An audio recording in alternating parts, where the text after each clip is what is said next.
नाज़े दादू में मंशात जो कारोबार उरूज से पहुंची वियो आहे। शहर के अंदर केतरा नौजवान मंशात जड़े मुलजी मर्ज में मुब्तला थी विया आहिनि। शहर के मुख्तलिफ कब्रिस्तानों में मवालियन पंहिंजा डेरा जमाए छॾिया आहिनि। तफ़सील ॿुधाइण लाइ असां सां वीडियो लिंक ते मौजूद आहे दादू में अशफाक मलिक जी। अशफाक, कहिड़ा तफ़सील आहिनि? जी नाज़रीन, दादू में मंशात जो कारोबार है वो तमाम उरूज ते पहुची वियो है।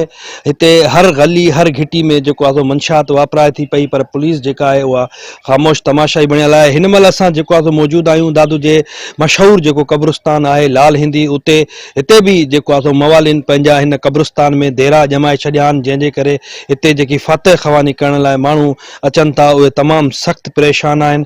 हिते मवाली जेकी आहिनि उहे हिते नशो वापराइनि था ऐं उन नशे के हासिल करण लाइ हिते जेकी कब्रिस्तान में नलका लॻल आहिनि, उन सां गॾोगॾु जेकी मोटर आहिनि या घेरलूं आहिनि उहे बि हितां चोरी करे वञनि था। हिते जेकी पंहिंजे प्यारनि जे कब्रिस्तान ते जेकी फतह ख़वानी करण लाइ अचनि था, असां उन्हनि सां ॻाल्हि ॿोल कई आहे। उन्हनि जो चवणु आहे त हिते जेको मवाली आहिनि उहे हिते सवनि जी तादाद में हिते अचनि था ऐं उहे नशो वापराइनि था ऐं हिते क़बरुनि जे विच में वेही असांजी क़बरुनि जी बेहरुमती कनि था।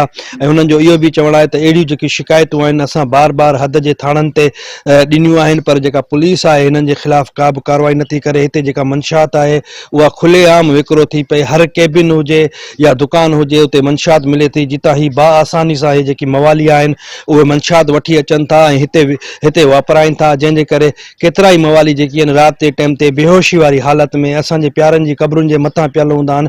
अहिड़ियूं वीडियोज़ ऐं जेको आहे शिकायतूं आहिनि असां हद जे थाणनि ते कयूं आहिनि, पर जेका हद जी पुलिस आहे उहा हिननि जे ख़िलाफ़ का बि कार्रवाई करण लाइ तयारु न आहे।